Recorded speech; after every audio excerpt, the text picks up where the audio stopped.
혼귀, 공포라디오.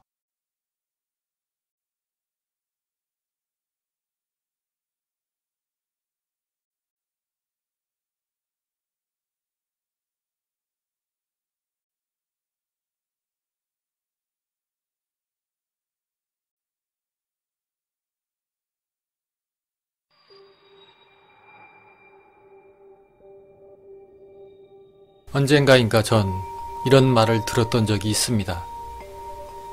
아무것도 없는 방이라는 걸 알면서 함부로 문을 두드리는 게 아니다 라는 이야기인데요. 원래 아무것도 없는 곳이었더라도 무언가가 생길 수도 있다고 합니다. 물론 미신 같은 이야기 같긴 하지만 말이죠.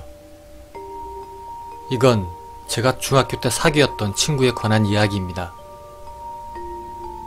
그 친구는 성격도 밝고 명랑해서 같이 있으면 항상 재미있는 친구였습니다. 그리고 무서운 이야기를 많이 알고 있었고 또 실감나게 잘 얘기를 해주어서 무서운 이야기를 좋아하는 저와는 많이 친해지게 됐었죠.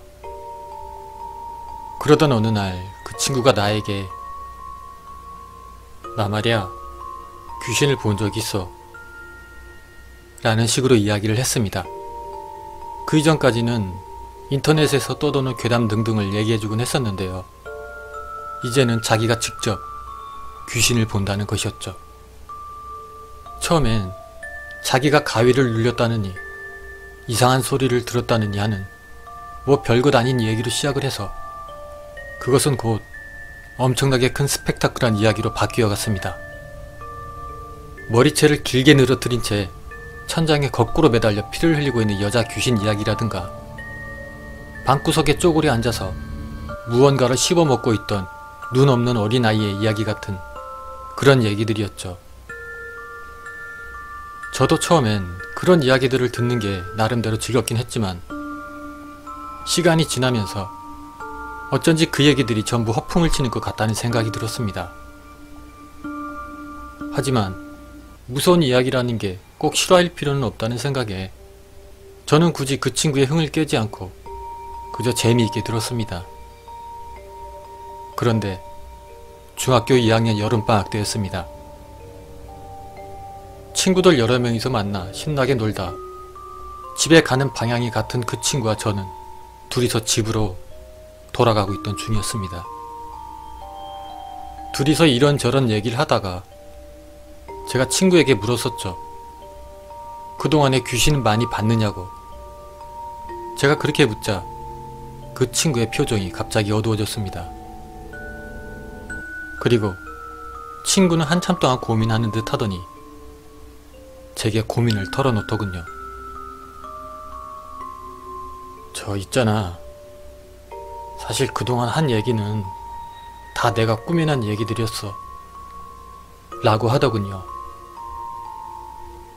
저도 어느 정도 예상을 하고 있었던 탓에 "그렇구나" 하고 넘어가자 친구는 놀란 듯 했습니다. 그런데 그때 갑자기 친구가 "저 있지?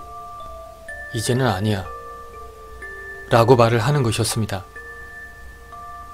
저는 그게 무슨 뜻이냐고 묻자 친구가 말하길 지금은 진짜로 자기가 귀신을 보는 탓에 너무 괴롭다고 말을 했습니다. 자기가 거짓으로 만들어냈던 귀신 같은 것들이 이제는 정말 진짜로 눈에 보인다고 말입니다. 그 친구는 친구들에게 들려줄 생각으로 이런저런 무서운 이야기들을 생각해내고 있다가 어느 날 화장실에 들어갔는데 그때 거울에 누군가가 비치더랍니다. 그리고 그때부터 이상한 것들이 보이기 시작했다고 합니다. 자기의 귓가에 속삭이기도 한다면서 괴로운 표정을 짓더군요. 그 이후로 친구는 귀신 이야기나 무서운 이야기는 일체하지 않았고 중3 때부터 반이 갈라져서 그 이후로 어떻게 지내고 있는지는 모르겠습니다. 하지만 제 개인적인 생각으로는 그 친구가 본 것은 진짜 귀신은 아닐 것 같습니다.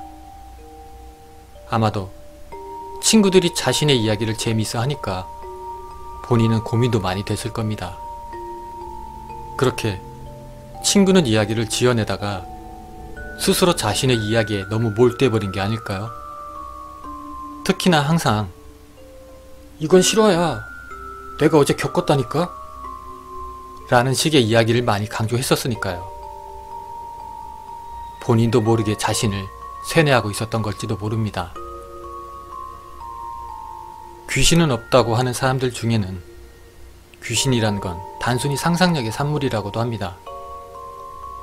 이웃집에 걸려있던 흰 빨래가 밤에는 하얀 소복을 입은 여자라 둔갑하는 것처럼 말이죠. 무의식적으로 자신의 머릿속에 이미지를 만들어내고 그것을 적절한 사물에 투영해 마치 자신이 원하는 대로 보는 것뿐일지도 모르죠. 아직도 그 친구는 자기가 만들어낸 상상력의 산물에게 시달리고 있을까요?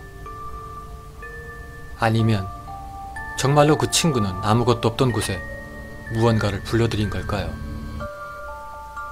그 친구를 생각할 때마다 사람의 능력이라는 것이 정말 대단하다는 걸 새삼 깨닫게 됩니다.